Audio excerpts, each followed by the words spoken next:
동거 중에 이별을 통보받으면 그 충격은 일반적인 이별과는 차원이 다를 정도로 고통스러울 겁니다.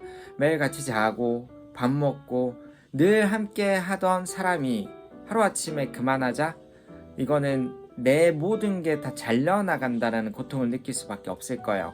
이 영상을 보고 있으신 여러분들도 같은 감정, 같은 고통을 느끼고 있을 겁니다. 그리고 너무나 좌절스러울 거예요. 이거 정말 다 끝난 거 아닌가? 이런 생각만 느껴질 겁니다. 동거를 했던 만큼 애착은 훨씬 더 강해질 수밖에 없을 겁니다. 근데 만약에 이런 상황에서 상대가 대체자까지 만난다면 너무나 고통스럽겠죠. 매년 1000건 이상의 상담을 진행하고 있는 전문가로서 말씀드리자면 사실 이렇게 최악의 상황에서도 충분히 상황을 역전할 수 있습니다. 동거 이별을 해결하는 방법은 딱 한 가지만 기억하면 돼요. 집을 나가지 않는 거예요. 짐을 싸거나 극단적으로 집을 나가지 않으면 돼요. 상대가 이별을 통보했어도 최대한 시간을 끌며 같은 공간에 시간을 최대한 많이 보내세요. 이거 하나만 해도 상황을 충분히 되돌릴 수 있어요. 이 말을 들으면 매일 같이 있는데 고통스러워요. 눈치 보여요. 같이 있는다고 달라지나요? 이미 마음 떠난 거 아닌가요? 이런 생각이 들 수 있습니다. 하지만 충분히 같이 있는 것만으로도 상황을 역전할 수 있어요. 자, 사람은 연애를 했을 때 서로 안정기에 접어들게 되면 늘 제가 강조하듯이 애착체계라는 걸 형성을 합니다. 이 애착체계는 우리 뇌가 서로를 한 몸이라고 받아들이죠. 근데 반대로 이별을 통보하게 되면 이게 나를 뜯어내는 고통, 부모님이 돌아가셨을 때 느끼는 고통과 똑같은 고통을 느끼게 만듭니다.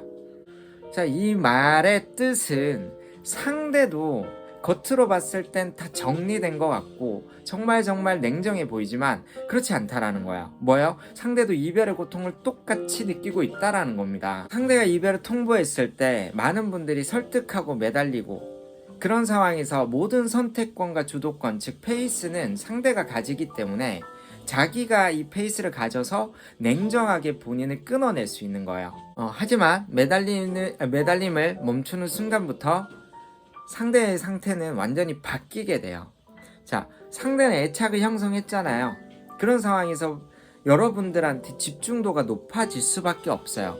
그러면 이제 매달림을 멈추게 되면 페이스를 주지 않는다라는 거예요. 그러면 그 공간에서 상대는 집중도가 여러분들한테 가고 그 집중을 하면서 여러분들의 행동들의 자극을 느끼기 시작하게 됩니다. 별거 아니지만 지속적으로 여러분들을 보는 행동, 여러분들이 약속을 나가거나 아니면 여러분들의 행동 태도가 바뀌게 되면 모든 행동들이 상대한테 엄청난 자극으로 들어가게 되는 거죠. 자, 그러면 상대는 여러분들을 보면 굉장히 불편하고 스트레스를 받을 수밖에 없겠죠. 그런 상황에서 뭐라고 얘기해요? 집은 구했어? 언제 나갈 거야? 내가 나가야 될까? 이런 얘기들을 하면서 협박을 하기 시작합니다. 자, 이거는 전형적으로 여러분들에게 페이스를 잃지 않겠다, 내 선택권과 주도권은 내가 가지겠다라는 행동입니다. 자, 이때 절대 쫄지 말고 최대한 여러분들의 페이스대로 상대를 대해서 시간을 많이 확보하세요. 자, 그래서 동거 이별은 3단계로 관계가 발전이 돼요. 자, 첫 번째 초반 단계는 상대가 강하게 밀어내거나 행동을 굉장히 방어적으로 경계적인 행동을 할 겁니다. 그러다가 중반 단계로 접어들게 되면 밀어내고 경계를 하던 행동들이 조금씩 바뀌어요. 즉, 회복하게 되어 가는 거죠. 그럼 이게 지나가게 되면 마지막 상단계예요. 이때는 완전히 재회 과정이라는 거죠. 이때는 이제 유리벽, 잘해주다가 또 갑자기 좀 멀어졌다가 왔다 갔다 하는 그 이상 행동들이 보여지는 시기입니다. 마지막 유리벽만 깨면 재회가 되는 거예요. 이 과정에서 절대 하면 안 되는 행동들이 있어요. 짐을 빼거나 갑자기 강한 문자를 보내거나 관계를 끊어야 된다고 극단적으로 잘못 알고 있는 경우들이 있습니다.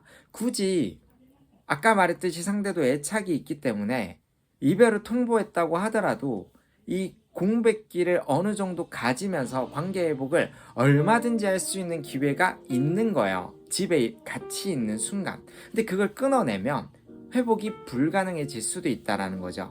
마지막으로 최종 정리를 한번 해볼게요. 동거 이별에서 가장 유리하게 상황을 역전할 수 있는 건 집을 나가지 않고 극단적으로 관계를 끊어내지 않고 그러면서 매달리지 않고 관계를 역전해 나가는 겁니다.